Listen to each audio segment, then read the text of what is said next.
super important meeting, period. Obviously, everybody wants listings right now. I feel like as a listing agent, you're at a point where you really got to show your value, because people are saying, you know, I can take some bad iPhone photos and throw it up on Zillow right now and it's going to sell itself. So it's like, how do we show value outside of putting it on the VLC, you know? So I think it's a super important meeting where we need to look polished and just add as much value as possible. So some things that I do, you know, obviously you've done all the prep as far as the market analysis and everything before, but some things that I do like the day of, right before I go, I always go to the neighborhood a little bit early, and I'll be like 30 minutes early. One, so I know I'm not late. If there's traffic, I give myself time. But two, depending on the neighborhood, there are different sections with different developers. For instance, I just had a listing appointment in Forest Commons in Avon, and if you know Forest Commons, you know it's like it was thriving while the economy was thriving, and then there are some sections that just bombed, and so some cheaper developers came in and, you know, put up a different type of construction in there. So if we're looking at comps, there's custom and then there's not custom, and we're not going to use that section as a comp.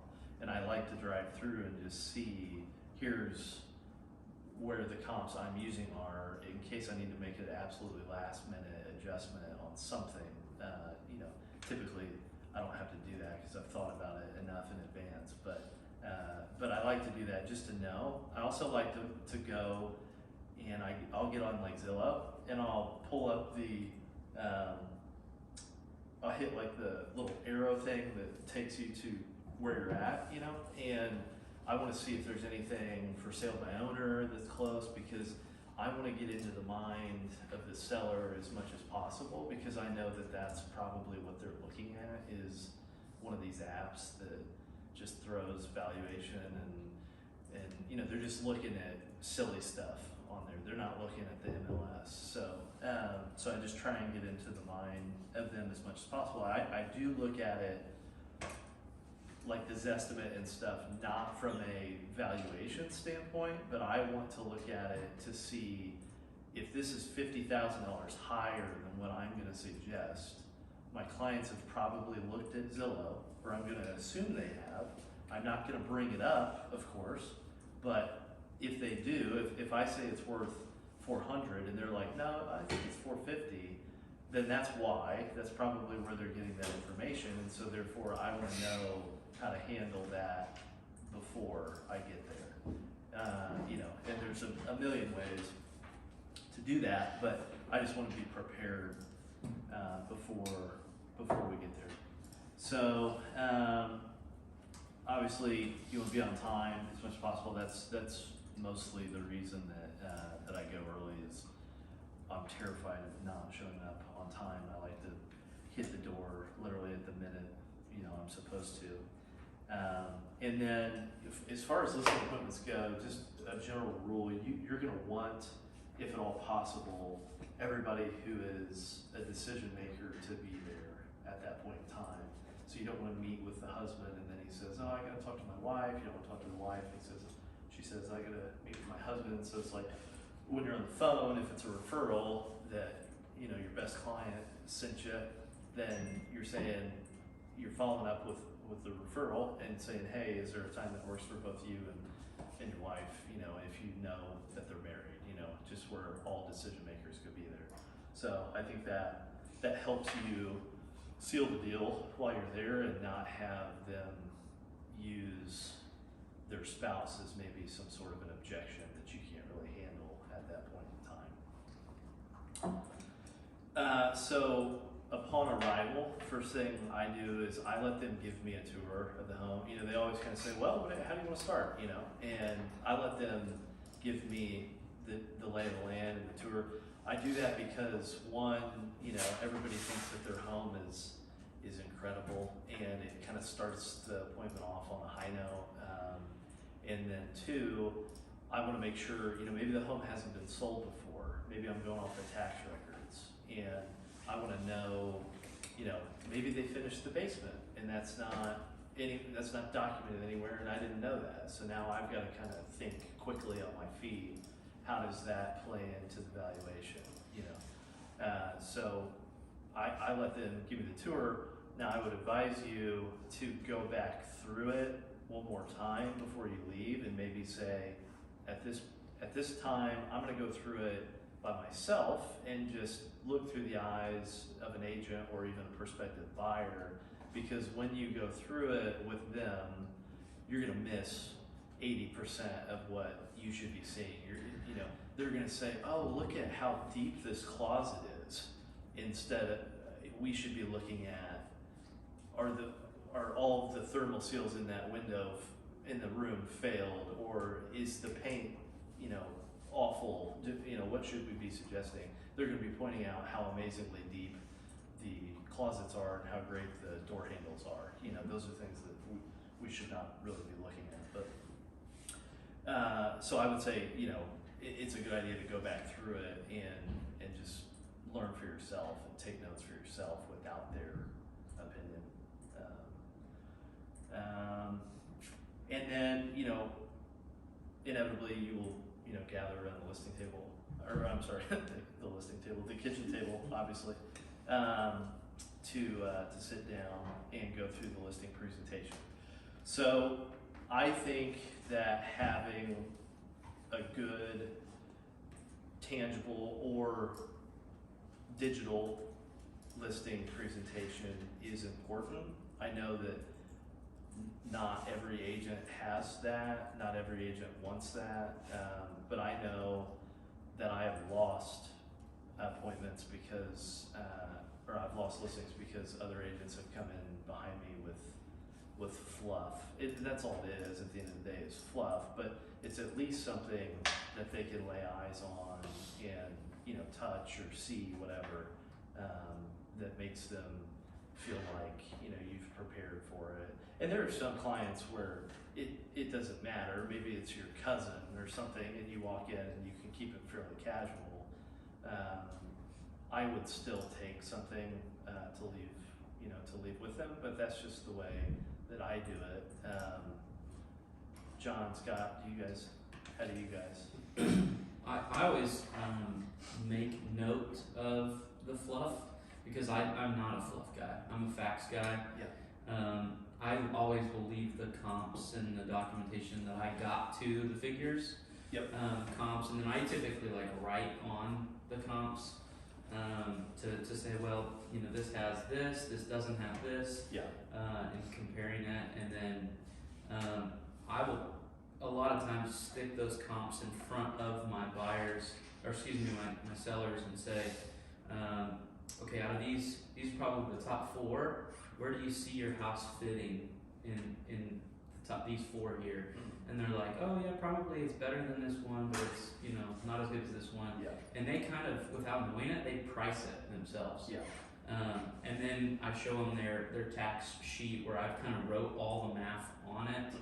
On $1 per square foot, if it's average, above average, below average, that kind of leads me to what I think the house should be listed for. Yeah. And I make note during that presentation, like, hey, there's a lot of ways to skin a cat here. I'm a math and a numbers guy, and I just look at the facts. I'm not the guy that's going to come with a huge presentation or a PowerPoint or this or that and just give you this large presentation. Yeah. This is how I know I can sell your house, and this is how we're going to do it. Yeah. From a facts perspective. Yeah. And that's like you said, there's a lot of ways to do it. Or walking through a listing guideline, like you guys do is also very valuable. Yeah. So that's the way that I've done it, and I've seen both wins and losses from it. So Yeah, I mean, you're gonna connect with different people different ways, so obviously I think you need to pick a lane and stay in it, but there will be some people won't like his way, some people won't like our way, maybe it's a CPA or something, and they're like, just give me the numbers, screw all this stuff. And I'll say, in a lot of mine, like the one I just had the other day, they didn't even want to look at my stuff. They've sold like 7 homes before. These people's home is knowing your client flawless. Is huge. Well, but I didn't even, I didn't If you even have that know that. insight. So you gotta go prepared, right? But it's like, okay, I'm there, they don't care about it, so I'm just ditching it, we're just talking about numbers. And I think knowing yourself too, like when I first started, I was on a team and they gave me this big binder to go through, and I felt like the biggest idiot flipping through this binder. Like, I hate everything about this. And so I think that I did not feel confident, and I'm sure it came across that way, so no wonder I didn't get any listings. But now we've used our selling guide. It's less about like, here's a binder or a PowerPoint about why I'm amazing and better than all the other realtors, and it's more about like helpful tips to sell your home. So it goes through staging and all that kind of stuff. And so it's more, for me, I feel more confident having something. I don't know, you probably don't care, but I feel more confident having like a direction to take the conversation in instead of sitting down and letting just whatever happen. So I think that helps me come across more confident having something to go through. So as far as the components of what I would say is a good listing presentation, brevity, it needs to be brief. If it's 40 pages long, they're going to tune out after about page 4, so it's just wasted space at that point. Was that a plug? For brevity? That's brevity. Oh. Yeah. But in your mind it was.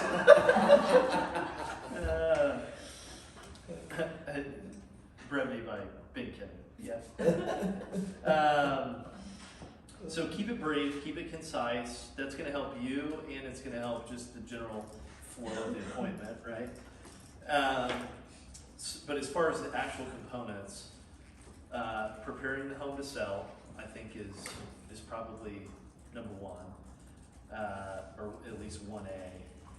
And then 1B would be, what is their home worth? So what is the valuation? So we actually take a selling guide, which is what we call our listing presentation, and we take a market analysis, which, John is more of just the market analysis guy. We take both. And my board has, I don't know if anybody's used it, I used to use it, it has that tool when, like, instead of clicking click CMA, if you click full CMA, and it has all that stuff about like, here's why you should price a home appropriately. So that helped me in the beginning. I don't know how to, I don't either, but that helped me when I didn't have a listing presentation of my own. That kind of helped me make one, because it's like, I don't know what to talk about, like I don't know what to say. And so it gives you some good data on like listings that are priced appropriately sell, whatever percentage faster. So I would say home prep, number 1, that's 1A, valuation, home is 1B. Now, when we say preparing the home to sell, obviously cosmetics. If you go in and there's, orange shag carpet, then you're gonna suggest that they, either price it super appropriately, or that they should maybe replace that carpet, because, they're gonna take a huge L if they show it that way. But almost more importantly is inspection prep. I feel like we're doing a good job right now educating our sellers on the inspection being like the only leverage that a buyer has right now. And so they may, they're gonna give you the price you want, but then don't be surprised when they're gonna ask you to rebuild the home, because that's all they're grasping at straws. Now, people may waive the inspection, who knows, right? But at least preparing them for that and adding value, that may not be something that they've thought about before. So we ask them, when's the last time you were in your attic? When's the last time you were in your crawl? When's the last time you had your HVAC serviced? Because these are the costly things. And, I even say, like, if they start questioning commission, it's like, I can save you, $5,000, $8,000 just off telling you to service your HVAC, and let's keep that in your control, so that it doesn't get brought up in inspection, and then, you know, the buyer brings in their guy and says, oh, you need to replace the furnace. Just because it's 18 years old doesn't mean it needs replaced. If it's got a recent, you know, track record of being serviced and looks like it's in good shape, well then, you know, it doesn't need replaced. So you can add a lot of value in helping them prep for that, and that's probably something that they haven't thought about before. And so maybe you know, a checklist or something, some sort of leave behind for them on inspection prep would be a really good way to add value. And I'm sure that they have it going there in their own minds. Market analysis, obviously, you know, we've all done market analysis. Is there anybody that doesn't feel confident in CMAs at this point? No? Okay. Leave that with them. You're going to go through the pricing, you know, talk through, you know, pricing it appropriately and not overpricing it. Obviously, if you get into a situation, even now, you know, you can still overprice something, and then you got to chase the market, and people are going to start wondering why it's not selling. So try and urge them as much as possible to price it appropriately.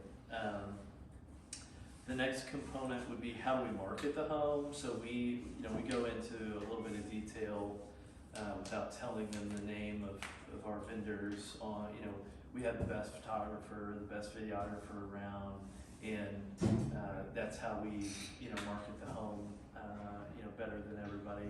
You know, we'll reach out to other agents that we know.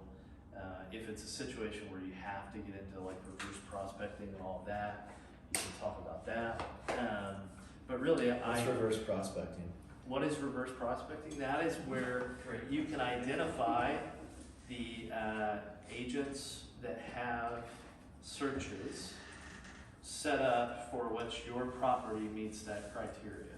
So you can go in and get a list, get all their emails, and then you can shoot them more of a targeted marketing campaign if you wanted to do that. Now, we don't see that a lot, but like, you know, I'll do it, well, I did it more at the beginning. Now I'm just burnt out, but on the big listing that I have, you know, I was sending some targeted stuff to those luxury agents that had that stuff, that search set up. So there are some agents that just do that on every, like Lee. I feel like I get a reverse prospecting email from Lee on every listing that he gets. So it's not a bad idea, and it's just a little bit more added value to the client. So talk about how do you market the home as best as possible. So like when I talk about the home aesthetic and the photos, obviously I don't say the name of the home aesthetic, but I just say our photographer, and I talk about like off-camera lighting, and I'll show them in our selling guide how the photos look just totally better than everybody else's. And I talk about how, you know, a normal agent may come in with their iPhone or with a not great photographer, and you're taking a picture of this room, and then that room is just a dark abyss. Our photographer will come in, set up their off-camera lighting so that when they hit click, that room is illuminated as well, and now the buyer can kind of lead themselves through your listing, and the floor plan is going to make a lot more sense. So I just talk about those little details as much as possible to make it sound as fancy schmancy as I can. Is there a reason you don't say the name of your photographer? Well, the only time I wouldn't do that is if it was somebody that I wasn't sure I was going to get it.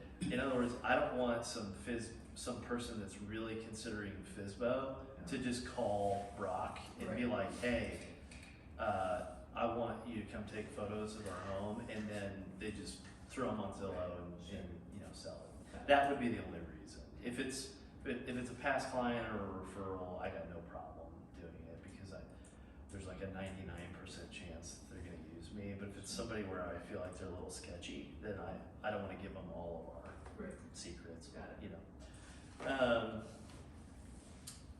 Talk about our systems. How do we help it sell smoothly? You know, just obviously showing time. Just anything that you can think of that maybe as a seller they're not aware of. How do we add value there?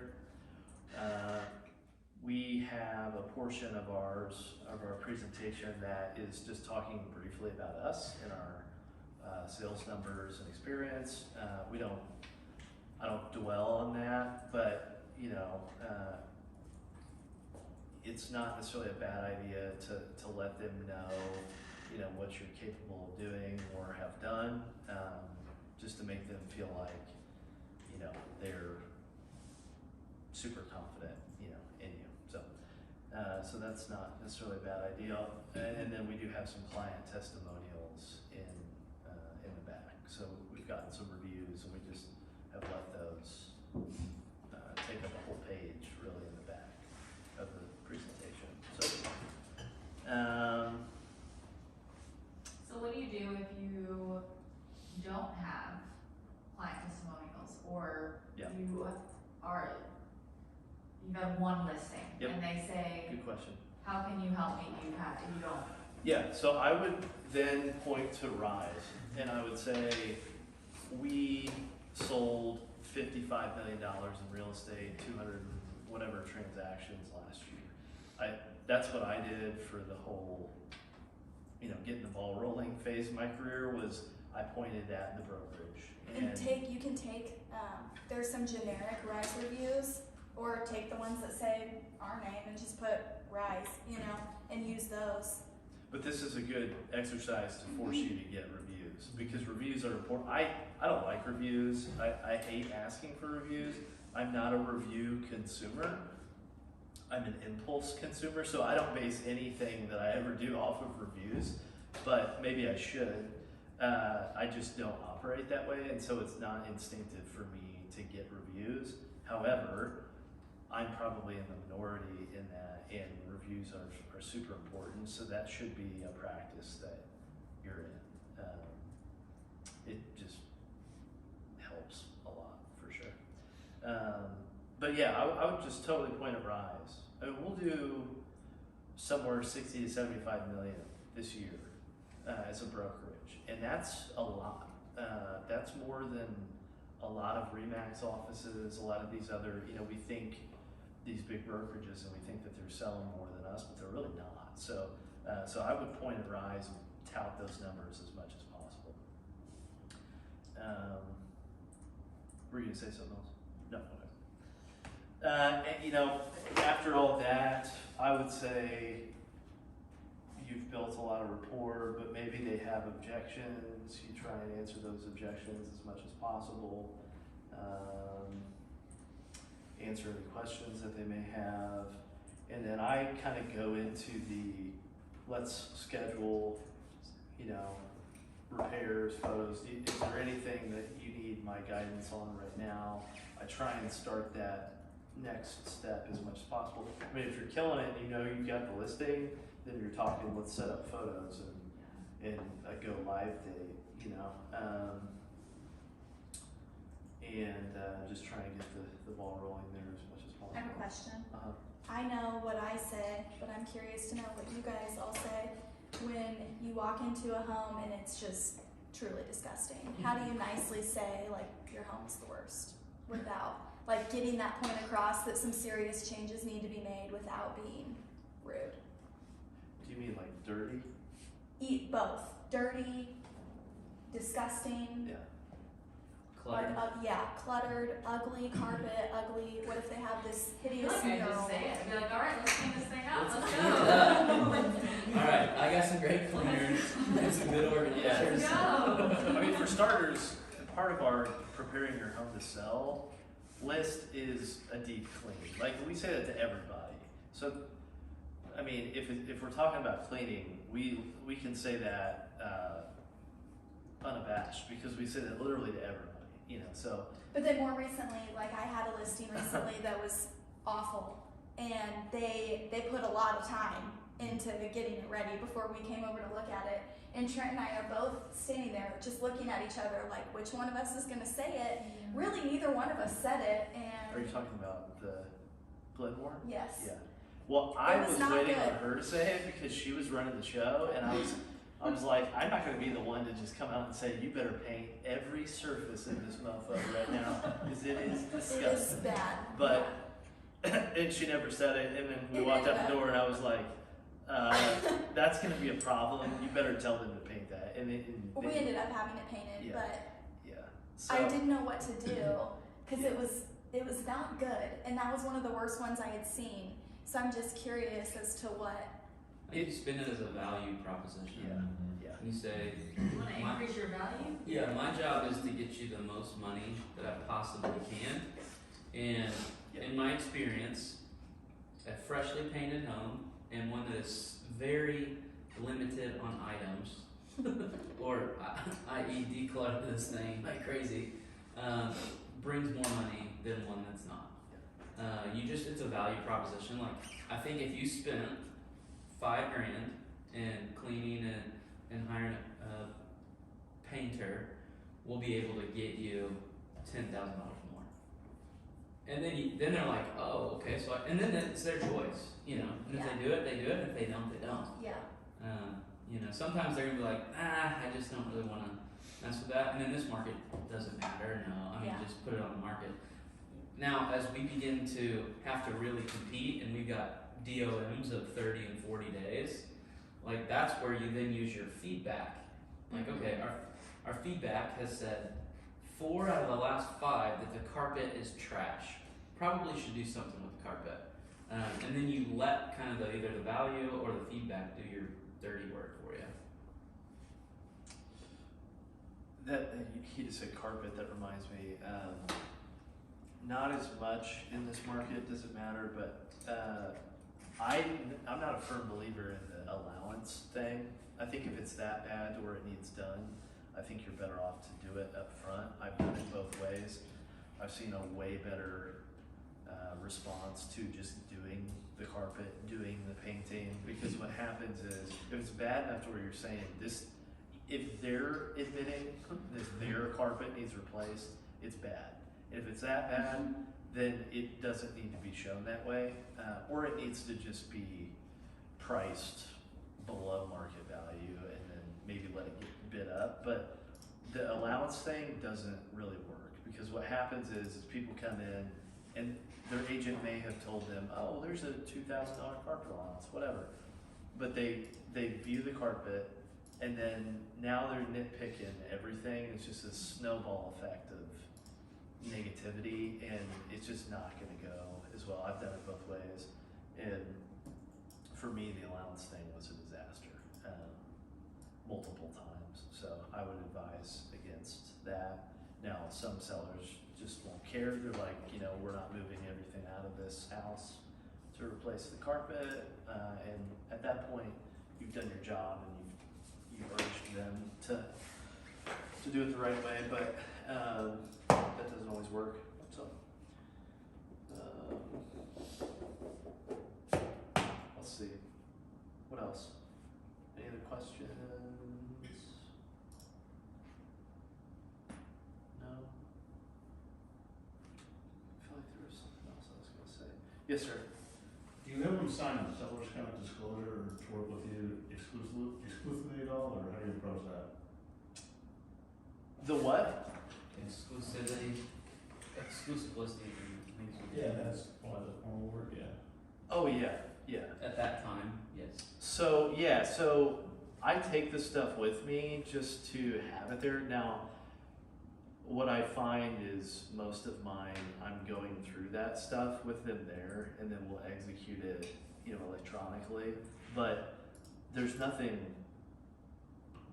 wrong about doing it there, getting it done, and signed, sealed, delivered. Maybe even say on it, live date of TBD or whatever, and then you can amend it at that point once it's ready to go live. But absolutely, yeah, every listing, get the exclusive listing agreement signed for sure. Yeah, And then I do go through the seller's disclosure with them because that's kind of confusing, and just, you know, a lot of my clients now have seen those because they're on to their second, third house, but, you know, for a first time seller, that seller's disclosure is kind of a confusing one. So I'm going through all that stuff with them too.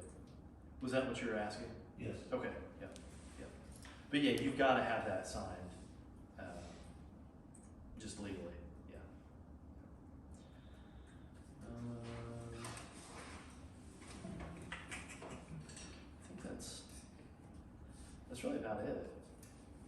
I would say have something good, you know, to take with you, or at least, like if you're gonna go John's route versus purely facts pricing, be really clear on that. And even that, you could spruce up a market and make it cutesy. Don't show up empty-handed, I think is Yeah. what I'm saying. Just something good to leave behind, and just try and add as much value as possible. And it should take an hour, really. If you really get it down, it should be an hour.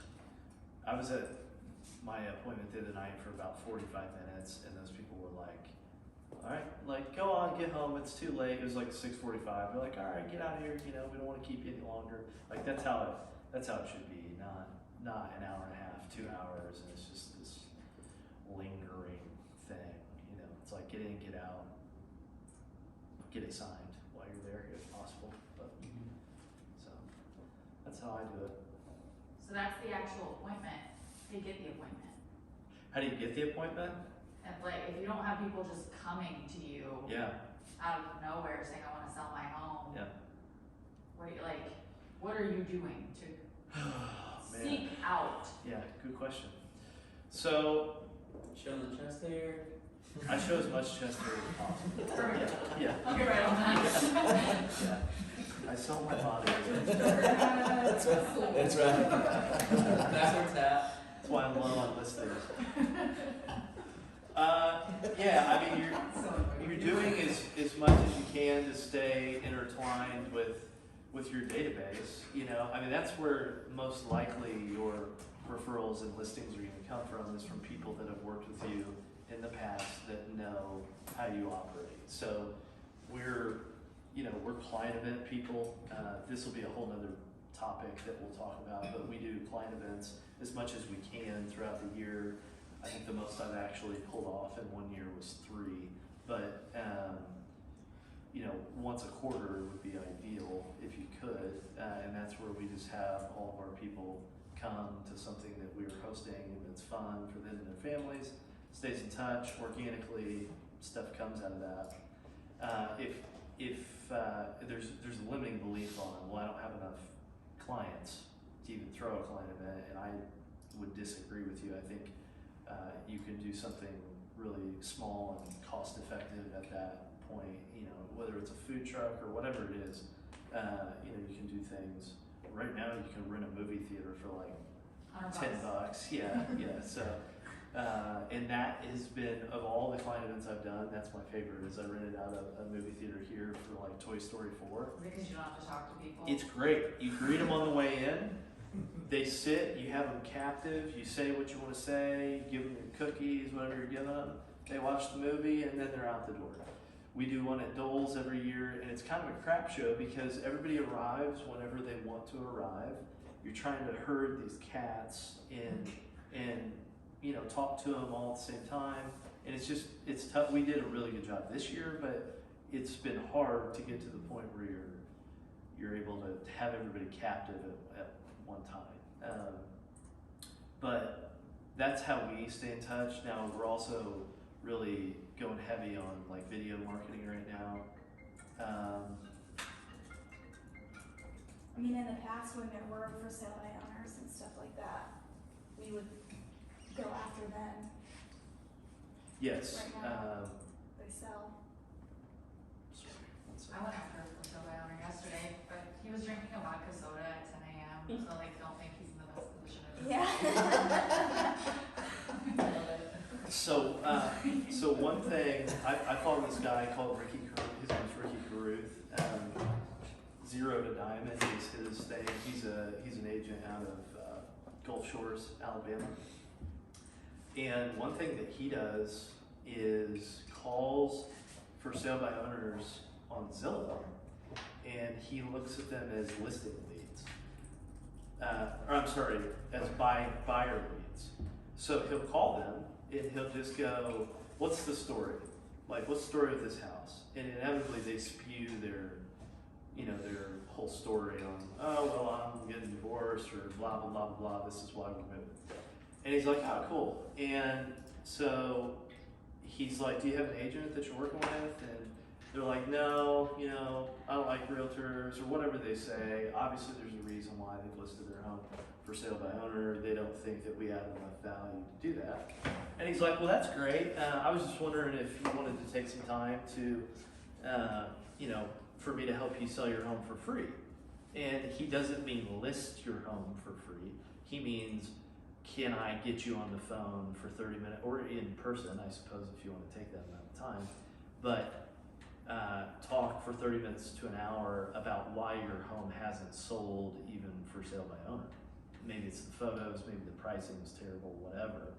And these people are always like, "Why?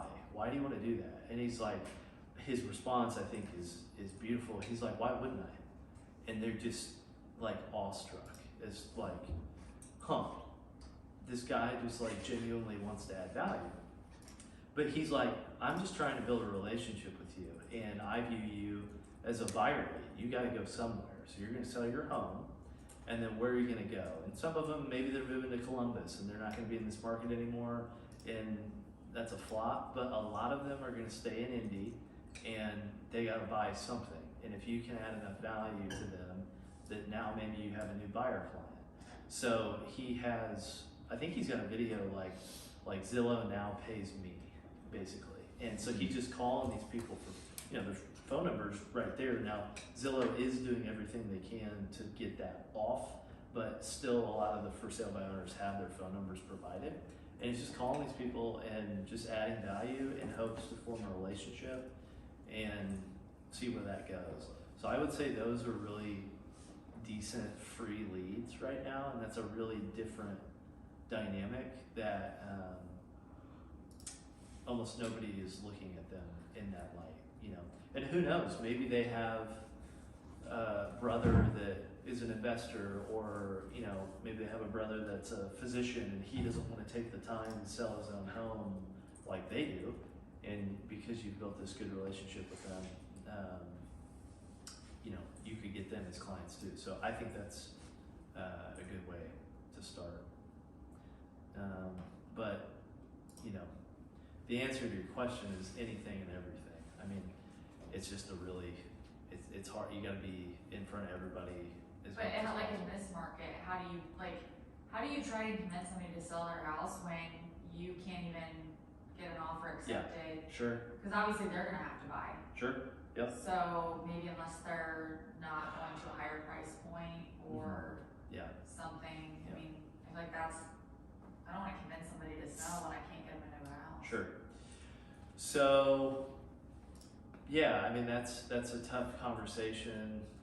It's I guess ultimately it's how bad do they really want to sell? Because if they want to sell their home, then they're going to have to make some sacrifices. Unfortunately, maybe that is selling it and living with family. Maybe that's selling it and getting an apartment for 3 to 6 months. Maybe that's selling it and getting a lease back on their own home and paying double what they just have paid for the last 10 years to their mortgage. Maybe they're going to have to pay double that now to the new owner in a lease back.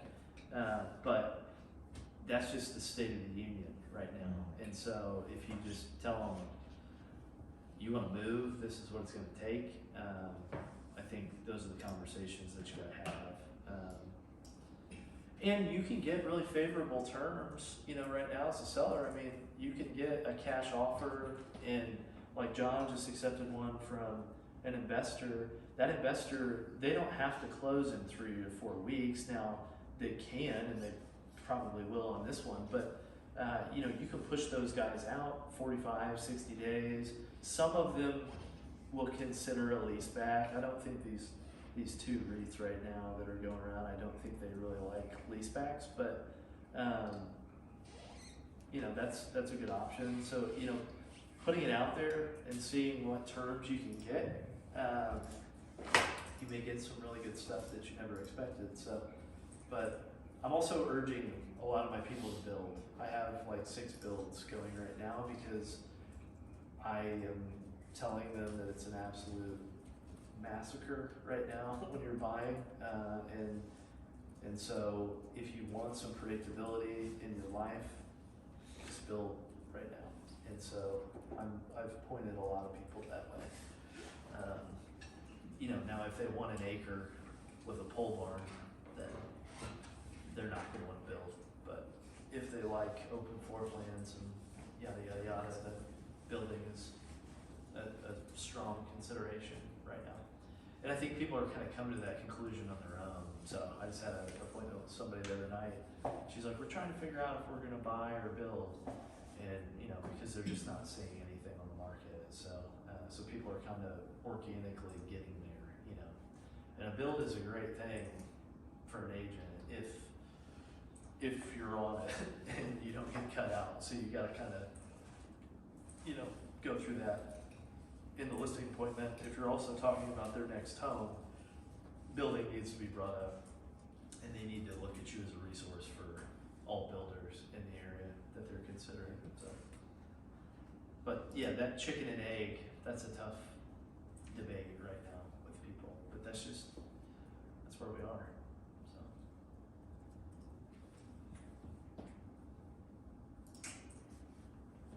Anything else? No? Cool. Alright, well, what's next? I guess we'll go through the listing contract, some of that stuff.